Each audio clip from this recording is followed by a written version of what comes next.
বন্যা দুর্গত মানুষদের বিভিন্ন দাবিকে সামনে রেখে মানিকচকের ভিডিওর কাছে ডেপুটেশন দিল কংগ্রেস নেতৃত্ব। মানিকচকের ভূতনি এলাকা প্লাবিত হয়েছে। গঙ্গা নদীর বাঁধ ভেঙে জল ঢুকে প্লাবিত করেছে 3টি গ্রাম পঞ্চায়েতের বিস্তীর্ণ এলাকা। চরম সমস্যার মধ্যে দিয়ে দিন কাটাচ্ছেন প্রায় 1.5 লক্ষ মানুষ। এমন অবস্থায় তাদের ত্রাণ দিচ্ছে প্রশাসন। আর এই ত্রাণ বন্টনেই একাধিক অভিযোগ তুলে কংগ্রেস সাংসদ ঈশা খান চৌধুরীর নেতৃত্বে ডেপুটেশন দেওয়া হয়। 6 দফা দাবিপত্র ভিডিওর হাতে তুলে দেওয়া হয়। সাংসদ ছাড়াও উপস্থিত ছিলেন প্রাক্তন কংগ্রেস বিধায়ক মুক্তাকিন আলম, ব্লক কংগ্রেস সভাপতি মতিউর রহমান সহ দলীয় নেতৃত্ব।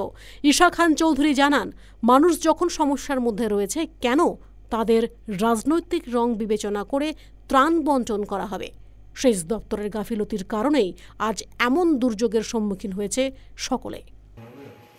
আজকে আমাদের ব্লক ডেপুটেশন হয়েছে জাতীয় কংগ্রেসের, মানিকচক ব্লক কংগ্রেসের। আমাদের ব্লক প্রেসিডেন্ট আছে, আমাদের প্রাক্তন বিধায়ক সাহেব আছেন, মুক্তাকিন আলম সাহেব। আমরা এসছি বিভিন্ন ঘোরার পরে ভূতনি, গোপালপুর এবং বিভিন্ন বন্যা এফেক্টেড এরিয়া ঘোরার পরে গোপালপুর, যেখানে আমরা যে পাবলিকের কাছে, জনগণের কাছে যে কমপ্লেন পেয়েছি, ওইগুলো কমপ্লেন বিডিও সাহেবের কাছে আমরা দিতে এসেছি। একটা ডেপুটেশন বিভিন্ন পয়েন্ট নিয়ে আমরা এসেছি।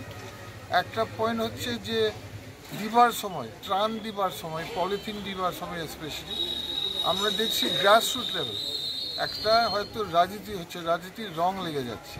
ধরুন একটা গ্রামের মধ্যে 600 জন আছে, যারা একটা শাসক দলের লোকরা আছে ওরা হয়তো বেশি পাচ্ছে, যারা বিরোধী দলরা অনেক জায়গায় ওরা সঠিকভাবে ত্রাণ পাচ্ছে না। এটা বলতে এসেছি। বিডিও সাহেব শুরু করেছেন আমাদেরকে যে উনার লেভেলে এই কাজ কিন্তু হচ্ছে না, মানে উনি যেভাবে ডাইরেকশন দিচ্ছেন উনি সবার জন্য ত্রাণ পাঠাচ্ছেন। তার জন্য আমরা একটা লিস্ট দিয়েছি ওনাকে।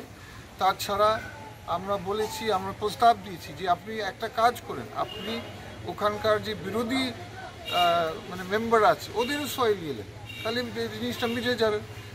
যে পাবলিকরা যারা পাচ্ছে না, হয়তো ওরা শাসক দলকে ভোট দেয়নি, কারণ এটা খুব বাজে জিনিস।